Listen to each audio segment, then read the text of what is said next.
Makanya aku datang ke situ, kenalan sama mereka yang lain di situ. Dan itu membutuhkan persetujuan dari semua orang yang tinggal di situ. Udah komplit banget, dan untuk harga Munchen itu udah cukup.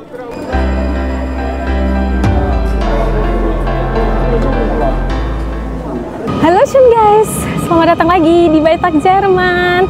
Kalian apa kabar? So, aku ini lagi di stasiun U-Bahn, baru pulang sekolah. Dan di video kali ini aku mau bawa kalian untuk ngeliat kos-kosan pertama aku. Masih calon sih. Jadi, aduh, ini kereta U-Bahn. Ini lagi di stasiun, agak berisik. Bentar guys, bentar. Habis ngos-ngosan, kejar-kejaran sama kereta. Jadi dari sekolahku mau ke tempat kos-kosan itu 2 kali naik U-Bahn. Ini untuk pertama kalinya aku guys melihat kos-kosan di Jerman setelah pencarian sekian lama.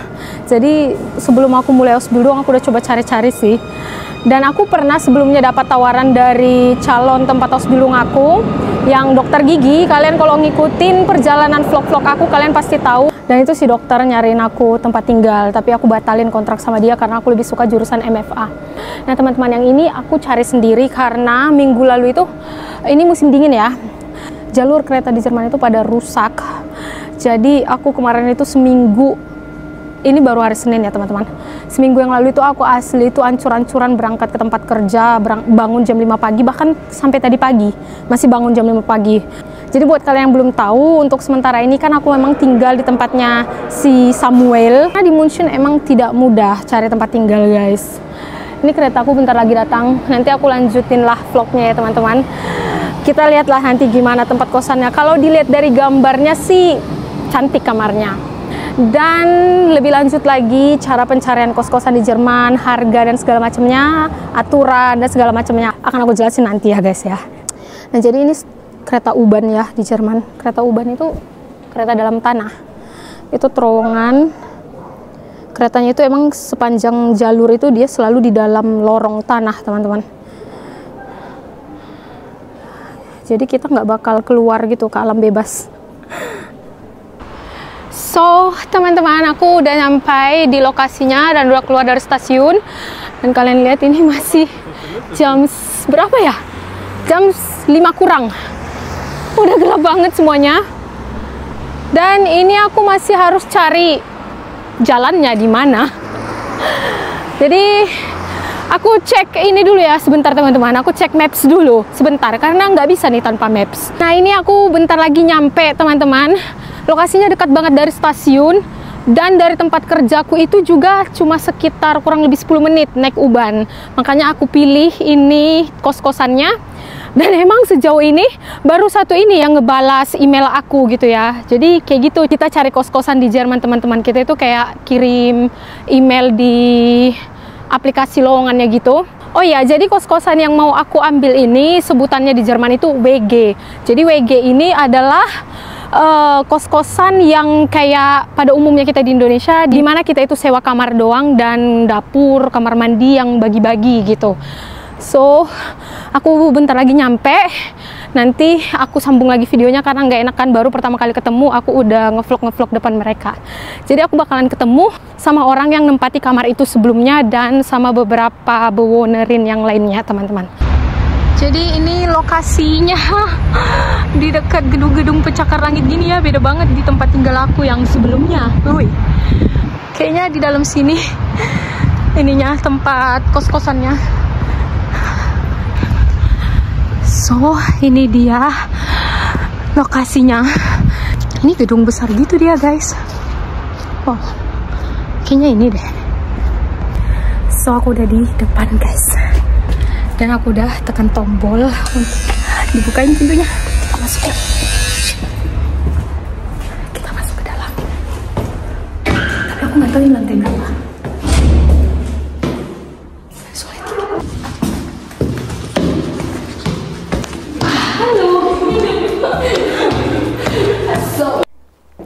So guys, aku nggak bisa videoin WG-nya sepenuhnya. Ini aku udah balik, keluar dulu. Karena itu kan masih belum tempat tinggalku, dan aku baru ketemu mereka untuk pertama kalinya. Dan kamar itu juga barang-barangnya masih semua barang-barang yang sekarang nempatin. Jadi aku nggak terlalu berani dong ya kan lancang ngerekamin secara itu barang-barang yang di dalam kamar masih barang-barangnya dia, dan orang-orang yang di dalam situ aku juga nggak kenal dan aku belum tinggal di situ teman-teman. Dan aku juga nggak berani bilang apa-apa ke mereka kalau aku ini YouTuber atau apa gitu. Jadi WG-nya tadi itu cuma semacam flat kecil gitu aja ya teman-teman. Emang sempit banget. Oh god, aku ngos-ngosan. Baru nyampe stasiun. Selanjutnya guys, aku udah naik ke U-Bahn. Dan tadi tangganya mati. Eskalator U-Bahn di Jerman itu tinggi banget. Kalian lihat ini. Aku naik tangga setinggi ini loh, sama kayak dia itu nah. Tapi eskalatornya mati. Makanya sampai ngos-ngosan gini. Jadi itu 4 kamar. Yang tinggal di situ 4 orang, 2 cewek 2 cowok. Jadi di Jerman emang kayak gitu biasa banget. WG itu campur, tapi ya kamar masing-masing.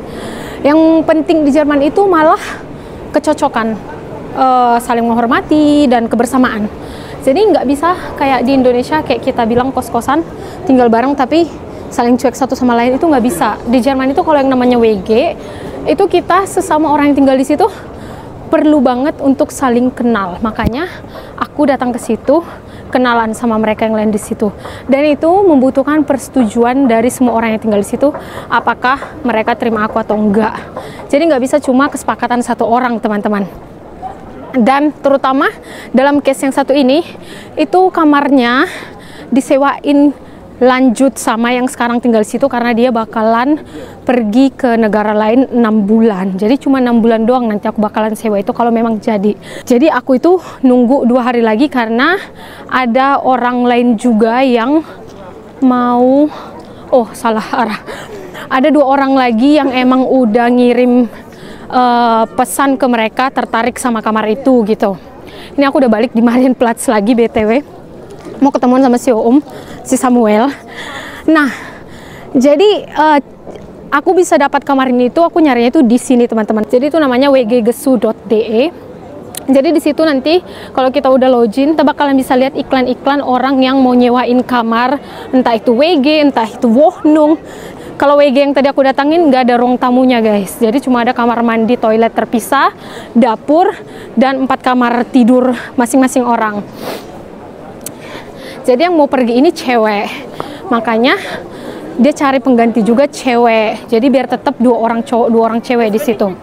Nah, jadi saat kita udah lihat iklannya di situ, kita bisa kirim pesan, dan ngirim pesannya itu nggak cuma sekedar, oh boleh tahu ini mulai kapan ya kosongnya, atau ini harganya berapa ya? Nggak bisa kayak gitu.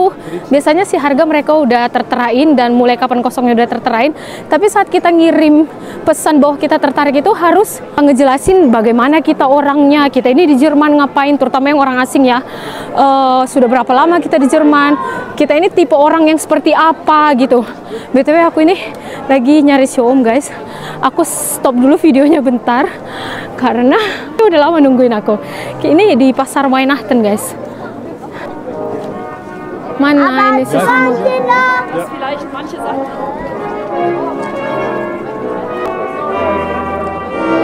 Jadi aku udah ketemu sama si Om guys. Ternyata dia nontonin ini. Ki, das ist doch indonesische Pfanne. Nein, rot ist oben indonesisch. Bendera Indonesia. Kalian lihat itu. Ada kaca di sini, bisa kacaan. Ich habe doch gerade erzählt. Ich habe doch gerade auf Indonesisch erzählt.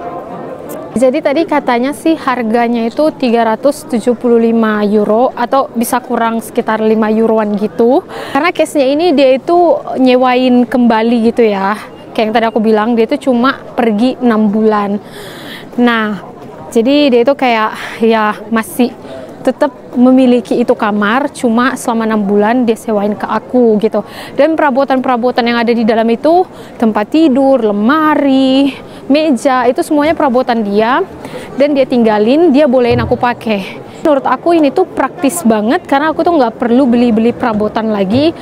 Alat-alat di dapurnya juga semuanya udah lengkap dan aku udah bisa pakai karena alat yang ada di dapur itu kita itu semuanya sharing gitu kan. Nah, harga yang 375 euro itu pun, kalaupun misalnya 375 ya jadinya harganya, itu udah bersih semuanya. Udah termasuk listrik, gas, air, dan juga wifi. Udah semuanya pokoknya, uang sampah juga. Tapi yang ada perlu aku bayar lagi itu adalah namanya di Jerman itu ada kaution. Kaution itu kayak semacam uang deposit atau uang jaminan. Kalau seandainya aku itu ngerusakin barang di situ atau aku tiba-tiba kabur gitu, tidak sesuai rencana kontrak gitu kan. Jadi itu dibayarkan sebesar 2 bulan harga uang sewa. Jadi aku bakalan nanemin uang aku sekitar hampir 800 euro lah, harga 2 bulan sewa kan, untuk jaga-jaga gitu. Tapi nanti waktu udah selesai aku nyewa itu kamar, uang itu dibalikin lagi gitu teman-teman. Jadi kayak gitu peraturan di Jerman untuk nyewa-nyewa gini. Ada juga kadang-kadang yang masih pakai Nebenkosten ya, artinya harga tambahan kayak harga air itu beda lagi gitu. Jadi kayak harga air dan listrik itu tergantung berapa pemakaian di bulan itu kita bayarnya. Tapi ini udah enggak lagi, makanya aku ngerasa udah komplit banget dan untuk harga München itu udah cukup terjangkau lah, walaupun sebenarnya masih mahal. Ya ampun, itu untuk anak kos Bildung mahal banget, itu udah setengah gaji hampir. So kayak gitu dulu lah video kali ini teman-teman. Thank you buat kalian yang udah luangin waktu nonton video aku kali ini, ngikutin untuk ngelihat calon tempat kos aku. Maaf aku belum bisa show ininya ya, kamarnya. Tapi kalau emang nanti jadi aku pindah ke situ, aku pasti bakalan bawa kalian lagi ke situ. So kalian harus terus ikutin vlog aku di sini. Jangan lupa subscribe YouTube aku buat yang belum subscribe, dan jangan lupa bantu share videonya ya teman-teman. Ini aku udah nyampe lagi di pasar Natal yang sebelah lainnya lagi. Ini München di mana-mana pasar Natal cuy. Dan ini Samuel, dia jalan di depan jadi bodyguard. Okay, das ist sehr schön. Trinken wir Glühwein. Willst du nicht? Hah? Glühwein itu guys. Glühwein itu wine ini ya, wine sehat kata orang sini, soalnya dia pakai rempah-rempah. So guys, kita mau ke stasiun utama München, Hauptbahnhof, dan kita mau pulang ke rumah. So kayak gitulah buat kalian di Indonesia yang suka mikir, aduh laki-laki sama perempuan tinggal bareng di Jerman, bla bla segala macam. Tinggal bareng laki-laki perempuan itu nggak salah kumpul kebo. Jadi kembali lagi tergantung masing-masing orangnya tinggalnya itu dengan tujuan apa gitu ya. Kalau tinggalnya emang ya punya kamar masing-masing, dan karena emang permasalahan tempat tinggal, daripada tinggal di luar di jalanan dingin cuy, apalagi Jerman musim dingin, yang ada bisa mati, ngebunuh diri sendiri gitu loh. So udah gitu dulu lah teman-teman ya, aku masih harus nunggu lagi balasan dari yang punya kamar itu gimana kelanjutannya. Kita ketemu lagi di video selanjutnya, dadah, selamat malam, cus, schönen Abend.